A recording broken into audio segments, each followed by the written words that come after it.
Mitos e verdades sobre a cirurgia plástica.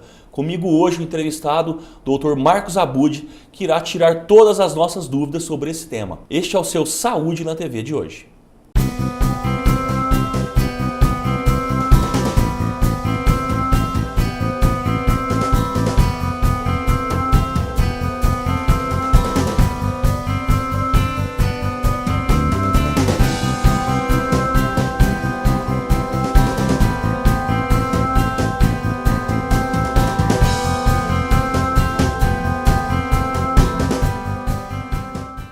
Dr. Marcos, muito obrigado pela visita no nosso programa, obrigado por contribuir com a gente aqui. Eduardo, eu que agradeço o seu convite. Para mim é sempre um prazer estar explicando sobre a nossa especialidade. Espero que as informações tenham contribuído com todo o seu público, a população de Franca e região. Estou sempre à disposição. Vamos falar de cirurgia plástica? Vamos lá. O que é cirurgia plástica? Quais são os fundamentos? Ótimo. A cirurgia plástica é uma especialidade da medicina, né? Onde nós temos que fazer os 6 anos de medicina, mais 2 anos de cirurgia geral e mais 3 anos de subespecialização ainda em cirurgia plástica. Então, é uma especialização que as pessoas não imaginam, mas que a gente demora aí 11 anos para concluir tudo. A cirurgia plástica, no começo do século passado, praticamente não existia. A partir da Segunda Guerra Mundial é que realmente começou, através dos feridos de guerra e tudo, começaram basicamente a aparecer as técnicas mais atuais da cirurgia plástica, né? Mas já há milênios já existe algumas técnicas, né, de retalhos faciais, cirurgias faciais, já há milênios, na Índia já existia, mas basicamente foi do século passado para cá que houve um aprimoramento da cirurgia plástica. Certo? Dentro da evolução da cirurgia plástica, o que mais chama a atenção do senhor? Eu acho que as técnicas propriamente ditas. A anatomia, ela foi muito bem estudada nesse período, vamos pôr, do começo do século passado para cá, foi muito bem estudada. E a anatomia para a cirurgia plástica, a irrigação, né, a formação de retalhos e tudo mais, ela é fundamental. O conhecimento anatômico de cada região, para você usar as técnicas, tanto reparadoras quanto as técnicas estéticas, você tem que saber profundamente, né? A gente tem que saber as irrigações parciais, totais, enfim, principalmente da área do subcutâneo, muscular. Então a gente tem que aprofundar muito nessa área. O senhor já me antecipou a próxima pergunta, seria os tipos de cirurgia. Então a gente tem um tipo reparador e o tipo estético. Isso. Fala um pouquinho mais sobre esses dois tipos, doutor. Eu até agradeço essa pergunta, porque não só eu, mas muitos cirurgiões não estão vendo mais o termo estético como bem-vindo. O termo estético lembra supérfluo, lembra algo que não tem tanta necessidade. E isso é mentira. A gente vê no nosso consultório, a maioria dos cirurgiões vê isso também. Tá? Então, eu vou te dar um exemplo do que eu quero dizer. Uma paciente que tem uma mama pequena, chamada hipomastia, ela tem um problema, muitas vezes, sério de comportamento psicológico, comportamento social por causa disso. Hoje a definição de saúde, Eduardo, é o bem-estar físico, psíquico e social. Tá? Então eu costumo falar para as minhas pacientes isso não é só estético.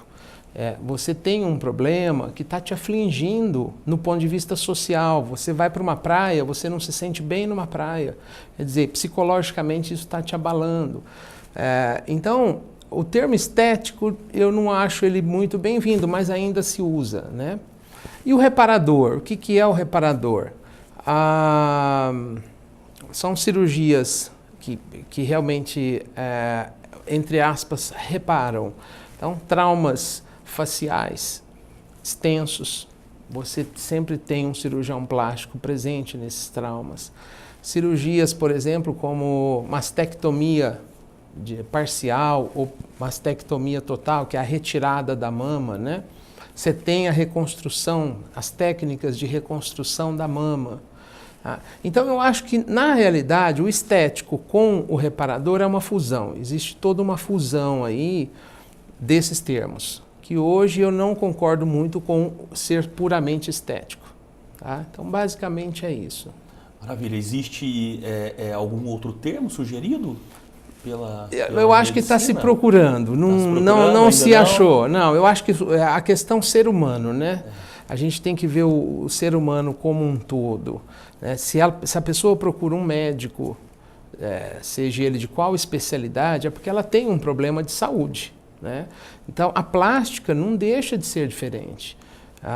Infelizmente, a divulgação da cirurgia plástica aí disse que é uma cirurgia como superfície e tudo mais e banaliza isso. Então, aonde começam a ocorrer os problemas? Tá? Hoje nós estamos enfrentando um problema muito sério no país e no mundo, que é a realização de cirurgia plástica por não cirurgiões plásticos.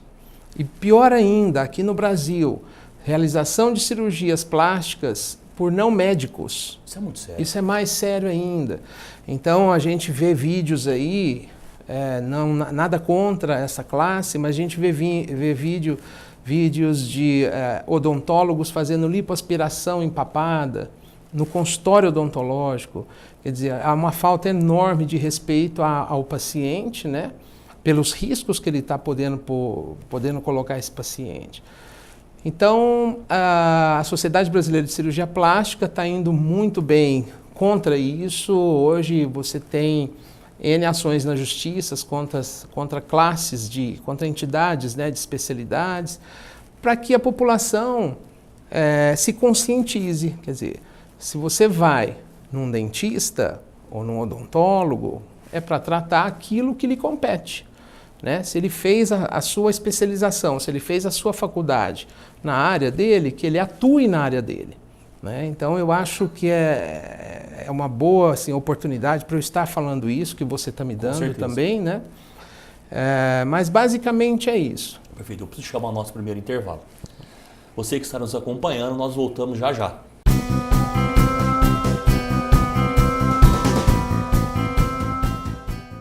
Você tem dor nas costas? No quadril? Ou nos joelhos? No ITC Vertebral e no Instituto Trata, personalizamos o tratamento para as dores de cada paciente, oferecendo o que há de melhor na fisioterapia praticada nos principais centros de reabilitação do mundo, trazendo inovação, alta tecnologia, eficiência, menos dor e mais movimento com qualidade de vida. Agende uma consulta.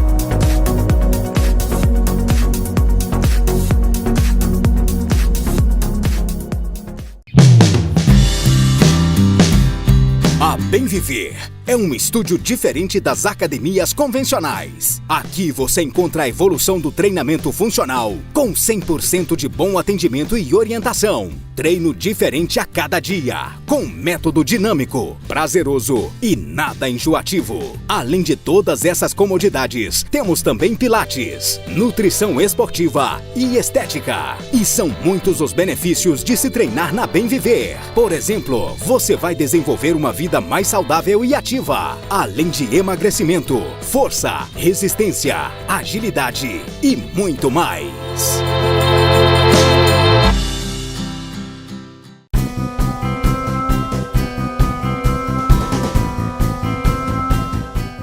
Estamos de volta com o Dr. Marcos Abud, cirurgião plástico.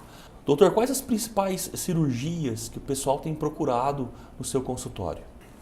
Bom, eu acho que a maioria dos cirurgiões plásticos sente isso, né? Com o advento da melhora das próteses mamárias, e isso já tem alguns anos, a procura aumentou muito. Como eu havia falado, prótese de mama é algo que deixou de ser só estético. Então a primeira é a prótese de mama, tá? Seguida aí pela vibrolipoaspiração, abdominoplastia, redução de mama, são as principais. Tá? E aí vem o resto, blefaroplastia, que é a cirurgia de pálpebra. Uma cirurgia muito procurada hoje é a otoplastia em criança, pelo bullying na escola, né? É importante dizer isso. Às vezes a criança está retraída na escola e a mãe não sabe por quê. De repente é porque está com a orelha proeminente. Então é importante esse tipo de questionamento. Dr. Marcos, qual que é a durabilidade da prótese de mama? Essa é uma pergunta extremamente frequente, né?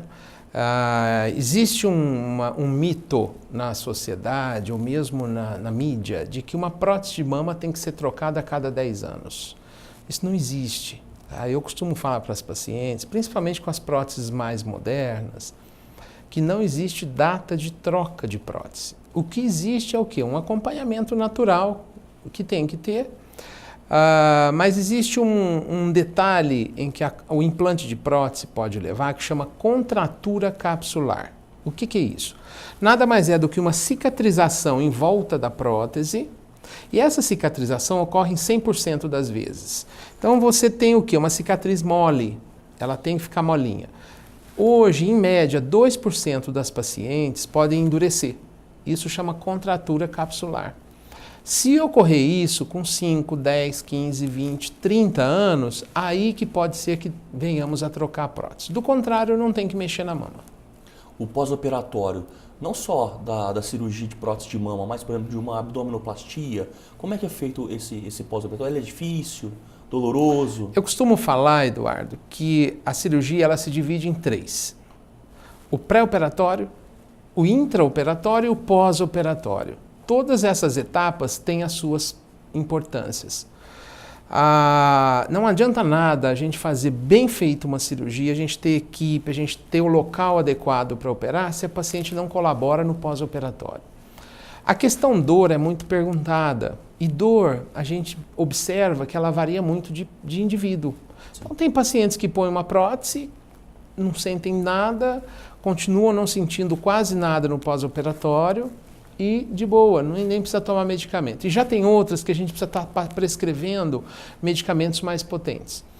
Então, a dor ela é muito relativa de cada indivíduo. Tá? A gente sente que numa abdominoplastia o incômodo maior é na coluna, porque a paciente tem que andar curvada. Então, os sintomas são relativos de cada tipo de cirurgia. Agora, é muito importante, já prolongando um pouquinho essa resposta, saber que um pós-operatório tem que ser respeitado, tem que seguir as orientações que a equipe do cirurgião ou o mesmo cirurgião dê essa orientação e você siga corretamente, para que esse pós-operatório não tenha complicações inerentes da falta de cuidado em casa. Hoje, 93% das complicações estão em casa. Quais são as mais comuns? A mais comum é a falta de atenção da paciente, a falta de respeito. Vou dar um exemplo, né? Então, eu falo, olha, o seu braço ele pode ser levantado numa prótese de mama, já que a gente está falando de prótese. Ele pode ser levantado até certo grau, não pegue peso, movimente menos. Então, eu já tive pacientes que saíram da cirurgia e foram para o supermercado. Isso é fato, já aconteceu. O que acontece? O seu corpo ele está produzindo uma cicatriz ali em volta da prótese. Se você não deixa ele descansar, ele vai começar a produzir líquidos em excesso. Isso chama seroma. E esse seroma ele pode não parar de ser produzido. Então, uma complicação relativamente frequente pela falta do repouso é a formação desse líquido. E esse líquido ele pode não ter nenhum problema, ele ser tratado e curado, ou ele pode evoluir para uma infecção. E aí você tem que retirar aquela prótese, a paciente passa por todo um transtorno de 6, 7 meses sem prótese, depois é que se coloca a nova prótese. Então esse é frequente. Uma menos frequente, hemorragia, por exemplo. né? O paciente movimenta muito, e ali estão formando novos vasos, dá 4, 5 dias ela rompe um vaso e aí dá um hematoma. Também é uma complicação. Então é uma série de fatores relacionados realmente à falta de cuidado do paciente. Doutora, a lipoaspiração, a gente vê casos na mídia, inclusive, de mortes por procedimento. Os riscos são realmente grandes ou tem um mito muito grande esse aí? mito. Para você ter uma noção, uma abdominoplastia ela é muito mais agressiva que uma lipoaspiração. Por que isso? Você tem um corte numa abdominoplastia grande. Uma lipoaspiração, você tem microcortes, apesar de você tratar áreas mais extensas, né? Mas o trauma ele é muito menor. Hoje você tem um índice de mortalidade de lipoaspiração relacionado a outras cirurgias gerais muito baixo. Por que dá-se ênfase para uma lipoaspiração? Tá? Hoje você teve, vamos pôr na data de hoje, quantas colecistectomias não foram feitas no Brasil ou no mundo? E quantos não morreram? Quantas lipoaspirações foram feitas nessa mesma data? Morreram? Quando morre 1, 2, a mídia infelizmente fala, olha lá, é uma cirurgia plástica que não deveria ter sido feita porque a paciente tinha, entre aspas, saúde. Então há uma ênfase muito grande a nível de óbitos. E volta a realçar uma outra coisa, ou reforçar.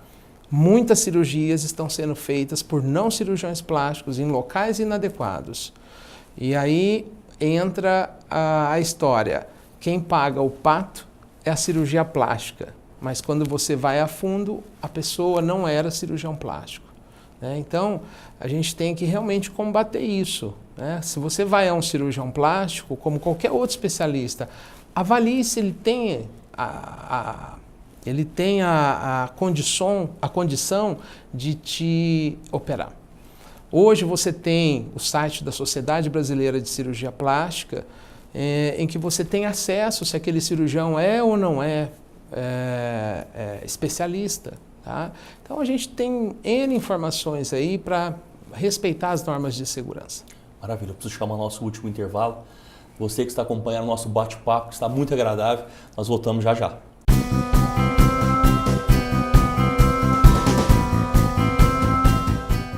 Você tem dor nas costas?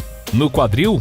Ou nos joelhos? No ITC Vertebral e no Instituto Trata, personalizamos o tratamento para as dores de cada paciente, oferecendo o que há de melhor na fisioterapia praticada nos principais centros de reabilitação do mundo, trazendo inovação, alta tecnologia, eficiência, menos dor e mais movimento com qualidade de vida. Agende uma consulta.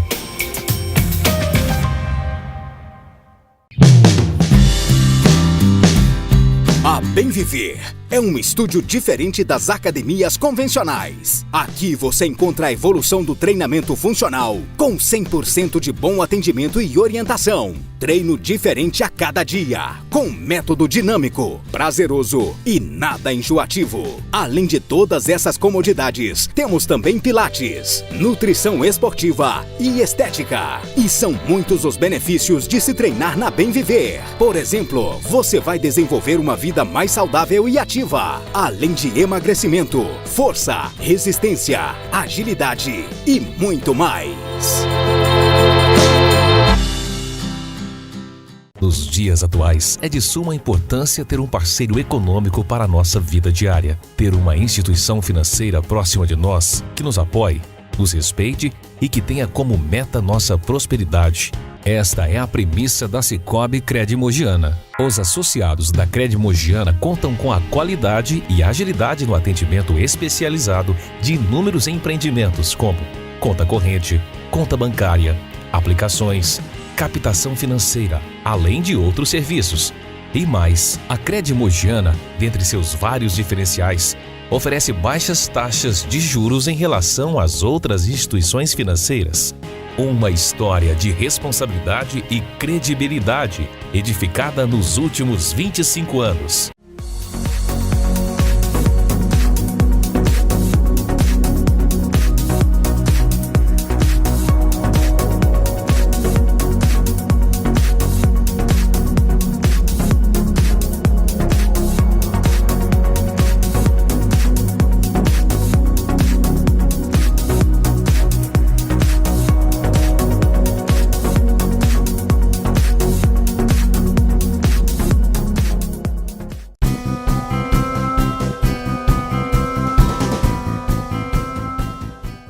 Voltamos para o último bloco dessa entrevista com o Dr. Marcos Abud. Dr. Marcos, a lipoaspiração, ela pode ser utilizada para o emagrecimento? Excelente pergunta, que a maioria das pacientes também pensam isso, né? Ou a maioria das pessoas. Na década de 70, ela era usada, sim, para lipoaspiração e muitas pessoas morreram por causa disso. Hoje, já de muitos anos para cá, já foram feitos protocolos. Então, é um não veemente que lipoaspiração emagrece. Não existe isso. Ao contrário, quando a pessoa chega num grau de obesidade, o que a gente pede é que ela emagreça pelo seguinte: você diminui os riscos de comorbidades, de complicações na cirurgia. Então, ela precisa perder peso primeiro, para depois pensar numa lipoaspiração, que a lipoaspiração é para gordura localizada única e exclusivamente. É verdade que quem toma anticoncepcional não pode fazer cirurgia? Como é que é essa... Não, Essa correlação de uma coisa com a outra? Pode fazer a cirurgia, porém, nós pedimos para que pare o uso desse hormônio, desse anticoncepcional. Qual o motivo?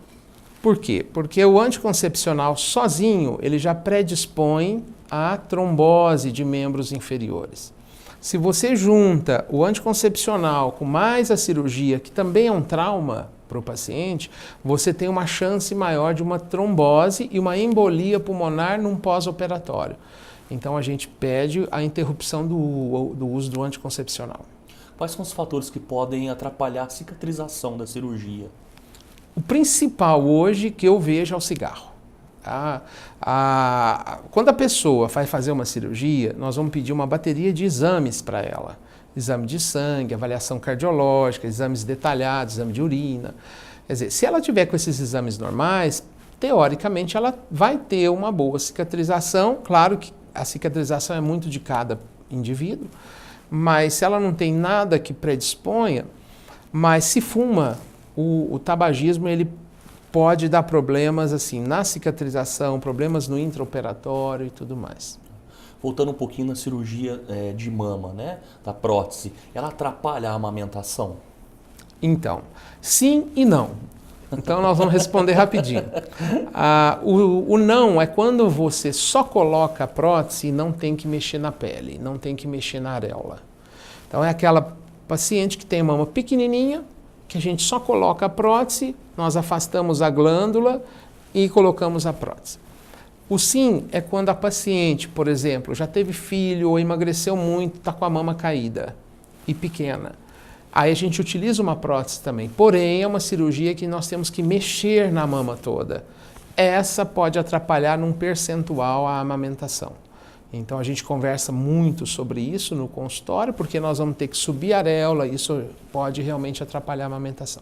Essa decisão é feita com o paciente ali com certeza. A consulta, né? Por isso que a consulta presencial é muito importante. O WhatsApp é bom, mas nem tanto. Então a gente tem um limite mesmo, e eu sou muito enfático, assim como a maioria dos colegas, em dizer que, olha, a consulta presencial é insubstituível. Nós vamos palpar, nós vamos ver, vamos sentir o tipo de pele, uma série de fatores que vão influenciar no resultado da cirurgia. Okay. Quais são os outros detalhes de uma consulta de avaliação, doutor? Antes de ser cirurgião plástico, você é médico, tá? Então você tem que preservar a saúde, principalmente da paciente. Então existe uma velha e boa frase que fala que o exame clínico é soberano. Então é o quê? É você literalmente examinar a paciente inteira. Responder todo um questionário de antecedentes, um questionário de história pregressa, então você tem que examinar. Então vou citar um exemplo rapidinho. Uma paciente que chegou, quis operar a mama no meu consultório. Ao pedir para ela, então, olha, a enfermeira vai te encaminhar, você vai se despir para a gente te examinar. Ela não queria se despir, ela só queria tirar a parte de cima. Eu falei, então não posso te examinar. Aí ela se despiu. Para minha surpresa, ela apresentava 2 feridas, 2 úlceras na perna, abertas, que eram úlceras contaminadas. Então, se a gente não olha o paciente por inteiro, você pode ter um desastre ali. Então, essas úlceras poderiam contaminar a cirurgia, poderiam dar uma embolia pulmonar nela. Então, a primeira coisa, vai tratar a úlcera primeiro. Então, a gente tem que realmente fazer um exame detalhado no paciente. Alguma consideração final, uma orientação para quem está nos assistindo? Eu acho que a orientação principal, cirurgia plástica, ela não é uma cirurgia que tem que ser banalizada. Então, se você tem dúvida, procure mais de um cirurgião plástico, converse com 2, 3, 4, mas antes disso, procure ver se ele tem a formação adequada. Entre no site da Sociedade Brasileira de Cirurgia Plástica, você vai ter condições de realmente saber se ele é ou não o especialista. Acho que basicamente é isso. Dr. Marcos, muito obrigado pela presença, a entrevista foi espetacular. Eu que agradeço, estou sempre à disposição. Muito obrigado. Obrigado. E este foi o seu Saúde na TV de hoje. Continue nos seguindo pelo Facebook, facebook.com/Saúde na TV Franca e também no canal 23 da NET. E meus agradecimentos ao Paulinho da Ateliê Decor, que estará com novidades em breve e você irá acompanhar aqui no nosso programa. Ao Homero da Valentos, que me veste também em todas as entrevistas, a Andréia da revista Qualitar e ao nosso novo patrocinador, o Banco Cicobi Cred Mogiana. Vou ficando por aqui. Te vejo na próxima semana com mais um Saúde na TV. Até lá!